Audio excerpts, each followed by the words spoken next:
Hey everyone, this is Matt, co-founder of Universal. I'm here with Jessica. She's a new Universal student who's using Universal with Becker.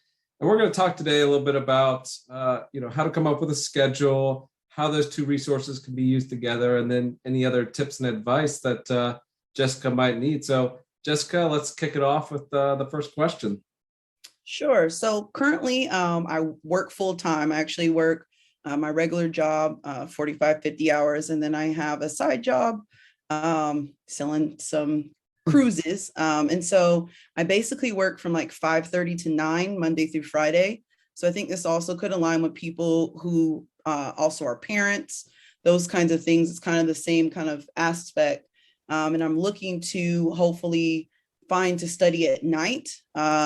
I'm going to work out actually from 9 to 10 to kind of get my brain going, and then study for like an hour and a half to 2 hours during the week, and then maybe something comparable. But I was wondering, how many hours should I be devoting to studying, and like how long? Because I've seen from like different Facebook groups, different people, everything varies and I'm with the FAR section right now. So that's the most lengthy, but kind of wanted to hear your thoughts on how to determine that per day and overall. Yeah, I mean, overall, I think the default assumption is that you have to set aside big chunks of time to study. And the reality is most people's attention span is only 30 to 45 minutes tops. And so my kind of perspective when I was studying was always to try to find little chunks and chip away at it.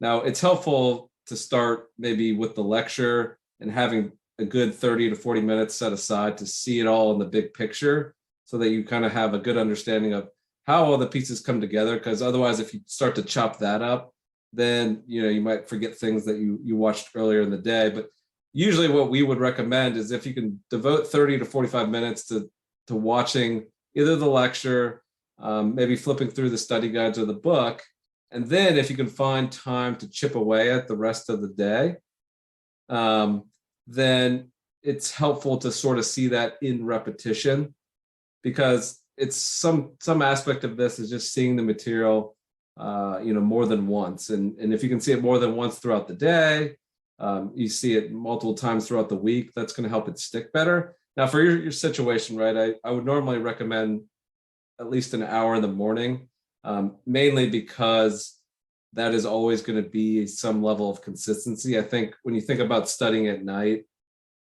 it's hard to predict every workday as being consistent, right? We all have things that happen, stuff comes up. Sometimes you're just mentally, it's difficult at the end of the day, but the beginning of the day is always going to be something that, hopefully you can set aside time for. Now, in your situation, I would say, getting up before 5:30 is probably tough. If you weren't starting work until 8, I would say that pocket of time from 5:30 to 8:30, if you can find an hour or two, would be great.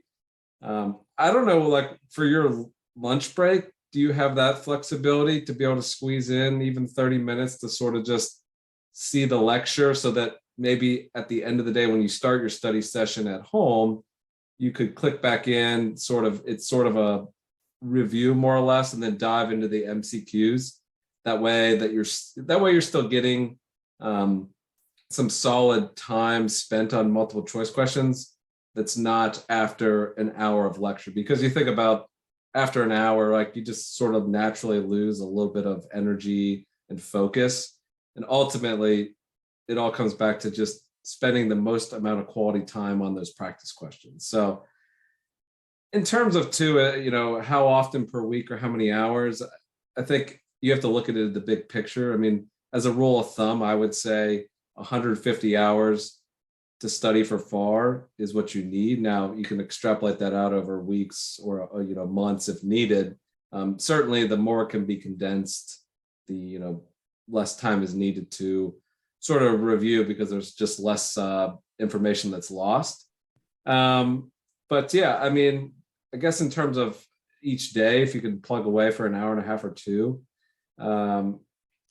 hours, that's probably sufficient. And then on the weekends, try to get into more of a cumulative review. Maybe start with a new topic and then end that week with a cumulative review of everything you learned that week. Okay. So yeah, I'll probably definitely maybe try different times of the day that I could maybe get a little bit of chunk and see, because Mhm. those sims at the nighttime are like not working. So I'm wondering if trying to do the MCQs, and then leaving that for maybe the weekend, Mhm. when I could do in the mornings to make it be a little bit more fresh. I think with Um, simulations, I mean, one of the things I recommend is it can be very challenging to attempt a few multiple choice questions, even 30 of them, and then dive into a simulation and expect that you're prepared, right? It's a big step up in terms of MCQs. You can select from an answer, but with simulations, it's almost like you have to do the job and you have to have a lot more knowledge to be able to figure out, okay, how do I use this exhibit and information to come up with a journal entry? So a good bridge between that can be to just watch the explanation videos, either on the Universal course or on the Becker course. And in both situations, you're going to see how we explain how to understand the instructions, flip through the exhibits to sort of get an idea of what information is provided, and then actually walk through it. It's almost more like a application based lecture. At the end of the day, really, it should kind of tie everything together. I mean, multiple choice questions can be a little bit spread out in terms of you get tested on one thing here and another thing here, but the simulation is really supposed to bring it all together. And oftentimes it brings in stuff from other topics as well. So that's why it could also be hard to do it right after just doing the MCQs, because the reality is these simulations on the exam, well, they expect you to know everything, right? So they pull from a lot of different modules or chapters, but in these review courses, we have to slot them somewhere. So we do our best to put it in the most relevant spot, but there could be pieces of information that maybe you learn later on, or you just pick up later on during your final review. So at the end of the day, I think it's a personal choice as to whether you practice them the first time through the material or save them for your final review, because they might make a lot more sense once those big topics and all the little details come together. Okay, that makes sense. And then I've tried two different ways where one, I was just doing the same module for maybe 2 or 3 days in a row, trying the MCQs, and doing it so that if I had a section where I just was not picking up the concept, then I would rewatch the video. Thinking about your thoughts of either doing that, or should I try to just maybe power through, do 1 to 2 modules a night, and then start using like the cumulative, MCQs, those As a kinds way of, to recap it a little bit. yeah. Yeah, I'd say the biggest mistake candidates make is trying to, and I think it goes back to what I said earlier about you watch an hour lecture, maybe your study time is only an hour and a half or 2 hours. And so you think that, oh, I'll spend the other hour doing multiple choice questions. And the reality is that's where more time should be spent. And if you have to go through 30 or 40 in a module, well, it can be difficult if you only spend you only get 2 minutes per question. The reality is maybe you need 5 minutes per question to really understand it. And so that's why, we've tried to focus more on having more of a bite-sized lecture that you can get that big picture. And I would rather you spend 5 minutes per multiple choice question, just kind of either watching the video or really trying to understand, explain the answer to yourself so that you feel like you get it. Because I think what happens most often is you go through it, you see the answer, you kind of, I'd say, falsely tell yourself, right, that I do understand that. And the reality is if I turn around and ask you, well, explain the answer to me, could you do it? And some cases, yes, some cases, no. But the reality is the better you can explain it to yourself from start to finish, the better off you'll be. And so, to your point, I would say I would prefer, if a module could be split up over 2 days or 3 days, it's better if that you end up spending more time on the questions rather than trying to rush through. And there is some benefit to seeing them again, but I think the reality too is these questions are all very unique. And internally, like, you kind of remember the answer. So it's better to get it right the first time. And that's why, a lot of students do use the supplement to see the material taught in a different way, new questions, because there is a learning process and sometimes you just can't learn it all the first time. So it's helpful to see it again the second time in a different way. Okay. Yeah, that definitely makes sense. More practice. And then trying to utilize like two different kind of almost teaching styles. Mhm. So I've been doing like, because the snapshot, the little smaller videos are a little bit like easy to digest. I've been doing that first and then doing the MCQs and then going over to Becker and then trying the 45-minute lecture and going Mhm. that way. And you gave me a really good resource that basically kind of aligned everything. So would it make more sense to do like chapter 1 and then everything that correlates in Becker if I'm finding that it's easier to go this way versus that way, Mhm. versus, doing F1 in Becker and then trying to go back? Yeah, what we found with other candidates that have used both resources that found success, they preferred to sort of use the bite-sized lectures that we had in the Universal course to sort of get that big picture, that step-by-step approach. And then like the beauty of the Universal course with the multiple choice videos was that because the first time through is tough to just master, you can't watch a lecture and expect to just master this material, right? And so you kind of work your way through those multiple choice questions with those videos. So it's kind of an extended lecture in the sense we're helping you now apply to these AI CPA licensed questions, which ultimately you need to know. So that's what other students have started with. And then they've gone to Becker to do some extra multiple choice questions, some more simulations, maybe flip through the textbook for some of the finer details on certain topics, and then using their resources too for the cumulative practice tests or the mock exams. We have the cumulative practice tests as well, but again, sometimes just having those multiple resources and using them together and the different explanations can kind of help round out your understanding. And ultimately, like I said, it's to get to the point where if you can take what we learned, helped you learn, and what Becker helped you learn, then if you can merge that together to get your own understanding, then that's the best way to learn. Because the reality is this content is a little bit subjective, and so hearing it different ways might just help one thing click versus another. Okay, definitely makes sense. And I've been, like I said, I was just taking a couple days to go through the modules to kind of understand and do more practice. And then I've been using, because I'm wondering if there's any other benefits to this. I've been using where you can flag stuff that is hard in Universal. And then usually what I'll do is kind of take note and then make my flashcards based off that. Is there any other feature like that you can sort these, or you can just go through just those, or? Yeah. So first off, that's actually like a kind of a strategy that I used myself when I studied, and sort of it. You can take it one step further. What I did is I always tried to keep a set of notes that was one page. I called it like a sort of an inventory of notes. And if you think about inventory, it's not great to have a ton of inventory because you don't know what to do with it all, right? It becomes overwhelming. And so for me, I try to keep as small amount of inventory as possible, meaning one page of notes. And as I came across something either going from a cumulative practice test or something I had flagged as it just didn't click, I would add it to that list. And, over the course of my study time, I would, work hard to try to get it to the point where I felt like I could take it off that list because I knew there was going to be more stuff I would be adding. Now, there's some stuff that maybe needs to be memorized, or maybe some things that just aren't ever going to click with you. And I think the reality is understanding that there are a ton of topics on FAR and all the other ones, and trying to master all of them isn't probably a reality, nor do you need to. And I think what happens sometimes is you get stuck on a topic here and there, and then ends up sucking up all your time. And of course, those are the topics, right, that you never get a question on. So it's better to be well-versed across everything rather than, either mastering a few or spending way too much time on something that maybe just won't ever click for you anyway, right?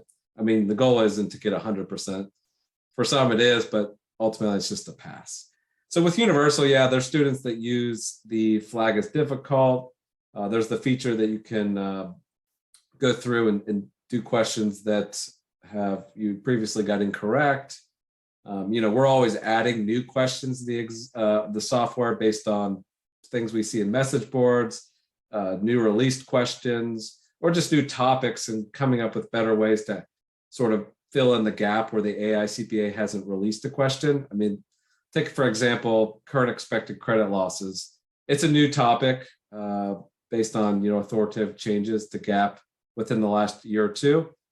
And there's really not a lot of questions that have been released. There might not even be any. So we've created questions to sort of fill in that gap because we know they're being tested.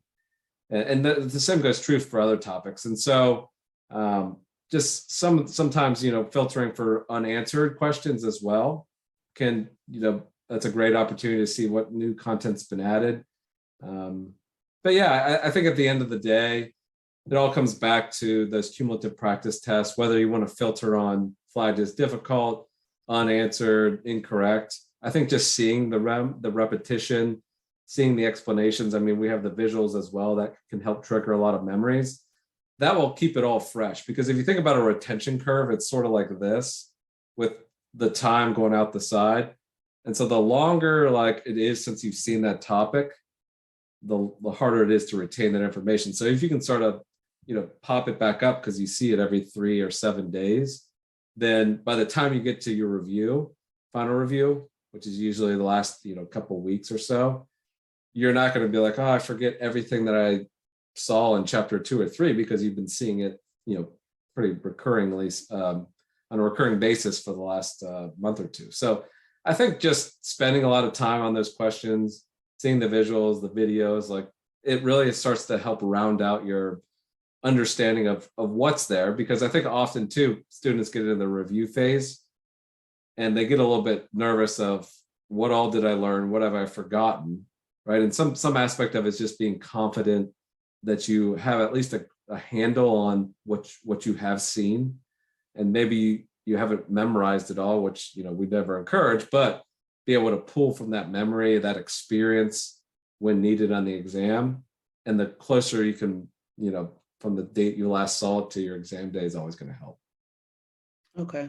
So because I have printed out all the study guide, because I think, we spend so much time waiting for things. So Yeah. I have my flashcards and I have that. And I just try to even if I'm not reading every word, just looking at stuff. Cause I know we have, that location memory. If you've seen it on a page, then you should be able to recall it. So I think I'm on track with that. Have you used the study guides in any other way, just besides just keep reviewing them and looking at them? Yeah, I mean, the study guides are meant to be not a dense textbook, not something that's everything, because the reality is we've tried to shorten it so that it's the most important material, which kind of means, that 75 to 85% range. That's the goal.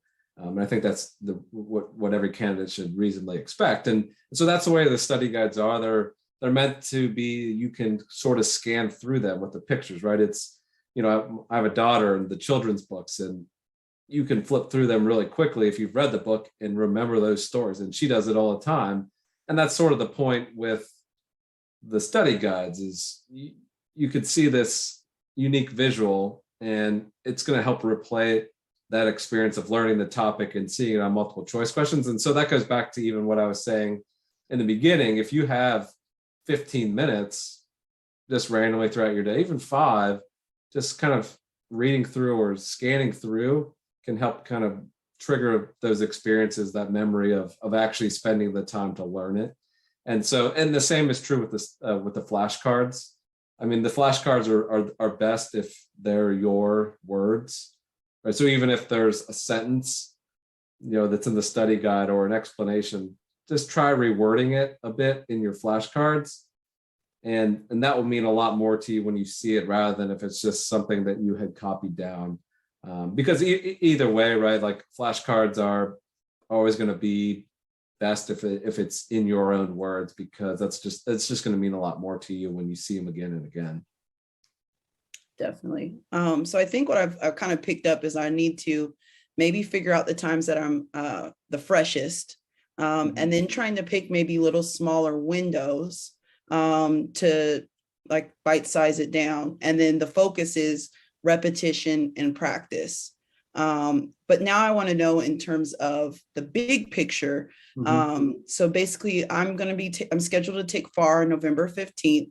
And so basically what I did, like I said, I broke up each study guide into each chapter. And then I'm seeing, based on, I think I have maybe 15 weeks until the test. So I'm dividing up each chapter to make sure I get done by then.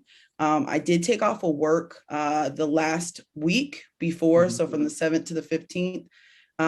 What would you suggest in terms of when to stop when you're doing that final review? I also thought I seen that there are like maybe mid-reviews somewhere in there. If you just take them as they come, or if I should do it in the middle. So kind of like the big picture, if that makes sense, from we're doing the review, the practice. Well, here's where we need to do kind of either mid-review, and here's the last review. Here's what you should be doing in the last week, and here's what you should do a couple days before.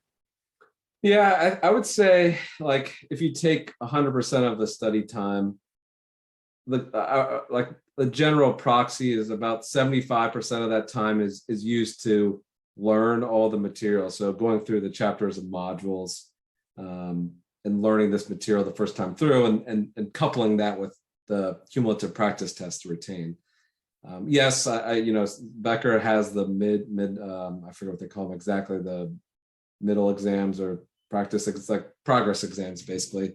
And I think those are great because it's like a little reference check.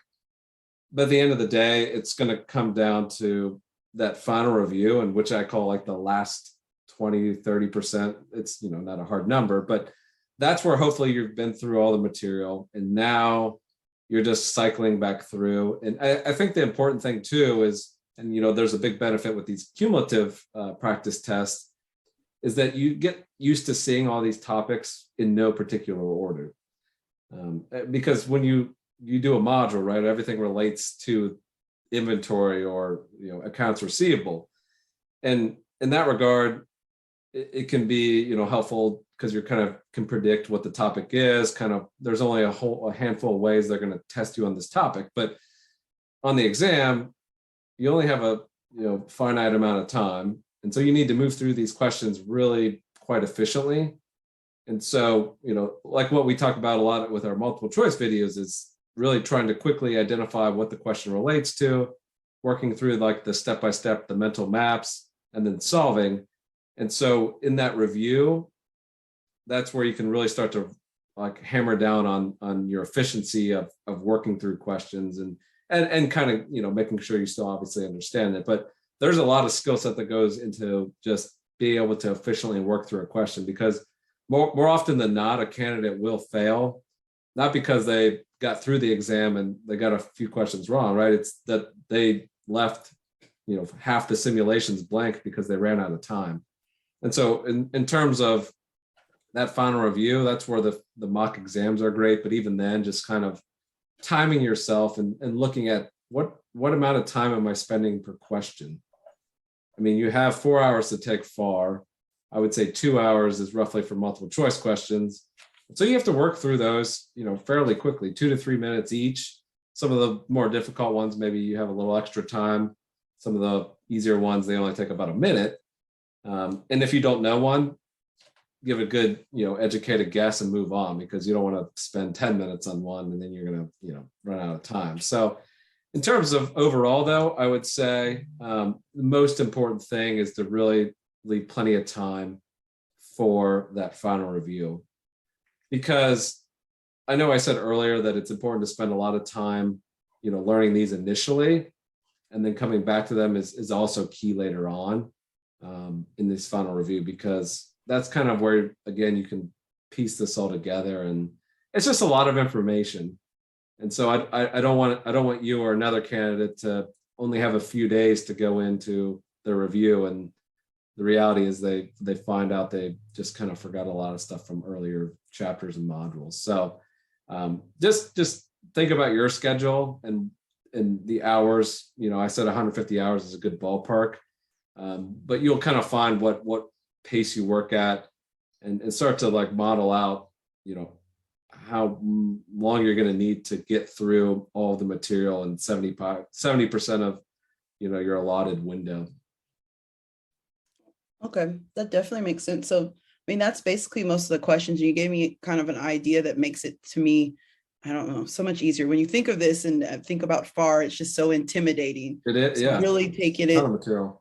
yeah, taking it little by little and just saying is, as long as you keep doing it multiple times throughout the day, then And I think sometimes when we think how much we have to do, we get intimidated by that. So, well, especially with your schedule. I mean, it sounds like roughly 15 to 20 hours a week is sort of what you can devote, which means you're upwards of 2 to 3 months, which makes sense with, you know, the timeline we're talking about.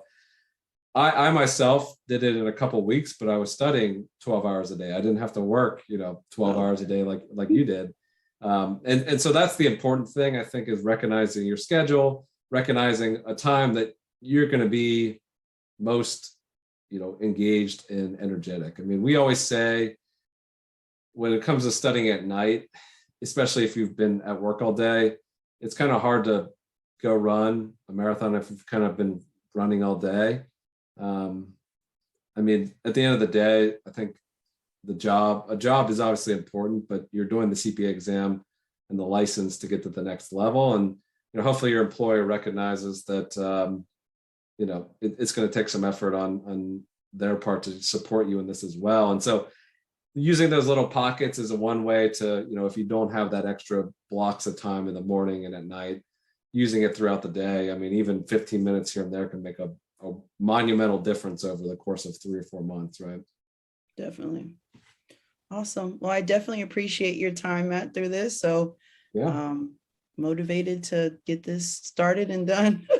I like, yeah, I mean, we always say too, just it's, you know, think about why you want this license, because you're going to come back to that a lot. I mean, as simple as just writing it down on the wall or a piece of paper and putting it, you know, in your office, just, you're going to need like some constant reminder that comes back to why you're doing this, because I mean, it is a long bit. I mean, you think about one exam is a lot. And then you know, obviously FAR is the biggest one, but when you multiply by 4, but that's the thing, like it goes back to just chipping away. I mean, anything that is big and challenging to achieve, like the CPA license, is going to take a lot of time and effort. And if you sat there and thought about how much time it's going to take, and it's a big mountain, like, you know, you just have to think about chipping it away, and even 15 minutes, like I said, is chipping away at it, and you know, that will get it done. So yeah, glad I was able to help. And you know, we're certainly going to be here, you know, as you have more questions. So just start plugging away, and you'll find what works. I think that's the biggest learning point with the first exam, is not so much the material at times, it's just how to study. There is a big difference in terms of maybe what worked in college versus what would work for this. I mean, at the end of the day, the review courses, we aren't the ones giving the exam. We have the same level of access in terms of the blueprints. We have the released questions, but it's not like we're giving the exam like a college professor would, you know, in their class. So if you can bring a mindset of, maybe I won't see this exact question or this exact phrasing, but if I really understand these topics, then shouldn't I be prepared for kind of anything that's thrown at me? That's the mindset that we like to instill with you with those, you know, the multiple choice videos. Us explaining it to you gets you a little further to be able to explain it to yourself. And at that point, when you're teaching yourself, if you teach others, like that's the ultimate level of learning, and that means that you're ready. Definitely trying to prepare for the unexpected, and yes, so yeah, absolutely. make some little milestones along the way of, I can buy these shoes once I get through exactly, these yeah, have couple of trips chapters. planned, have events planned. I mean, I always made sure I had something for the day that my exam, you know, that I took my exam, something that night. Because you just everybody needs little things, no matter how motivated or focused you are. You need things that you enjoy. And one of the things I always will say about studying on the weekends is, it's easy to want to study the entire weekend, but make sure you have personal time for yourself. Otherwise, burnout's probably, you know, the biggest reason people just stop at the exam, because they didn't find a sustainable schedule. So if you have something scheduled for the afternoon, evening, I think that's going to make it much easier to study in the morning and be effective. So Definitely. yeah, just start plugging away and get after it, modify your schedule as needed. And, you know, that's the best you can do, right? And stick away at that goal. Definitely. Well, I appreciate all your support. Thank you. All right. Absolutely.